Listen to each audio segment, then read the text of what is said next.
Hi, my name is Teresa, and I'm doing the characteristics of ASD, starting with cognitive.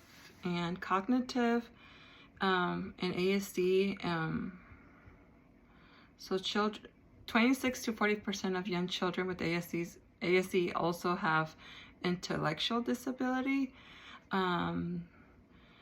Nevertheless, some individuals with ASD are particularly adept at certain skills and tasks which surpass those skills of neurotypical individuals.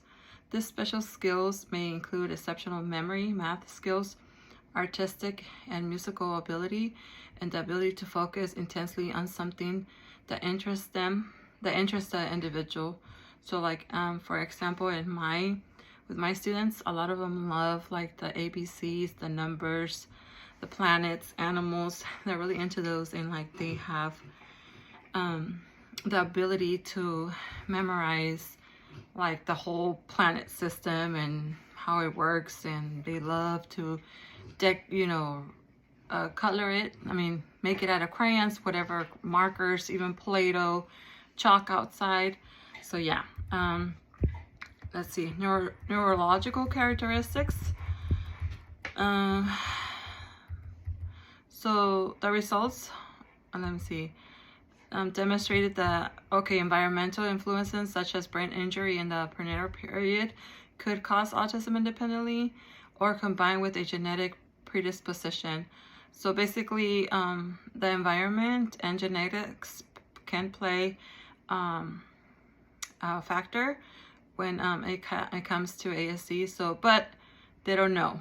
Everything's like uncertain, right? Some believe it's also immunizations. I have some parents that were like, oh, after my son got his 18 months immunizations, he began to show signs of autism and stuff like that. So, but we don't know for sure exactly what it is. The biological factor that composes this paragraph refers more to research studies that claim the existence of general alterations in the central nervous system, such as sensory problems in the process of symbolization. So for sensory problems, they believe it is the central nervous system, and for the theory of mind, in the mirror neuron system and in the brain anatomy. Let me see, sorry. I cannot remember all this, guys, so I have to like read it. Okay.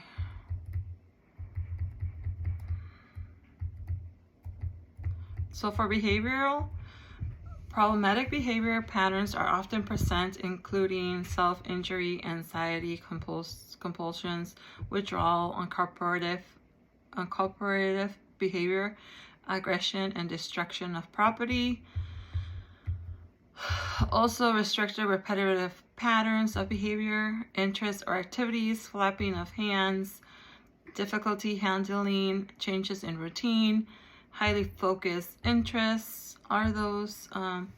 With my students presently, there's a lot of, well, not a lot, but I have 2 students that do head banging a lot when they don't get their way. When it's time to transition, they get upset and they just want to bang their head wherever. But I have noticed one of my students is like realizing that it hurts, so now he like puts his hand like this and then he bangs his head, like if he goes on the wall or on the ground. Yeah, and there I just, I give him head squeezes or pressure like we learned from BL. So from the video that we've learned, because we also know that from that video some tend to have some kind of discomfort or some kind of low pain or higher pain. We don't know what kind of pain they might be having, Preoccupations and obsessions also fall under repetitive behaviors, such as intense preoccupations, where children with ASD tend to spend hours lining up their cars and trains in a certain way. With my students, they line up animals, and that's when I see that, I'm like, okay, line up one more, and now let's play. I say, let's play, let's put the animal in the house, let's put it in the barn, let's put it, in different ways, so they're not just lining up things. I And if they're lining up like trainings, I give them animals to put on top of it, or different things that, so they're just not lining up, you know, stemming off of lining up stuff. It's also important to know that let's see, some students demand consistency, like the same routine in the environment, and a slight change, like in dressing, taking a bath, or at school, it could be extremely disturbing to them, and they'll like throw themselves on the ground and throw tantrums and stuff like that. So that's important to know. Let's see, sensor characteristics. There's hyper or hyposensitivity or to sensory inputs common among individuals with autism, might lead to issues related to clothing, too scratchy, too tight, irritating seams. And I got this from the iris. I like the iris. If you know, oh, I can't think of the word. The iris that we had to do, that it's I like it because I can't think of the word, but you press buttons, and you know, it takes you to different sections. There's videos, and I really like how interactive it is.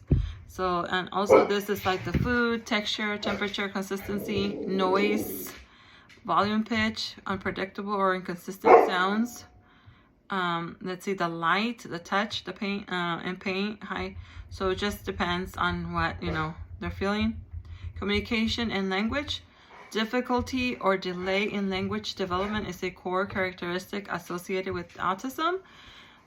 With ASD, approximately half of children with autism do not develop speech or develop limited speech and language abilities.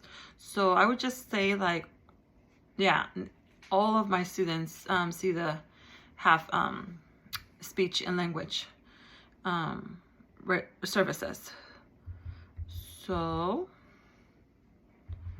social characteristics. Persistent social communication and social interaction across contents is difficult for students to interact with other peers or adults, or even to read the facial expressions of someone else, or make eye contact and stuff like that. So I do try to have social skills throughout the day where kids are like being paired, even if they're like right next to each other doing like rice table or the sensory table, just so that they're used to being around others. And then I'll be like, oh, can you give this spoon or scoop to that person, and like that, so that they have interactions, even if it's hand over hand. And some of my students are now doing it by themselves, just with me verbally prompting them. So that's good. I think this is it, and thank you for listening.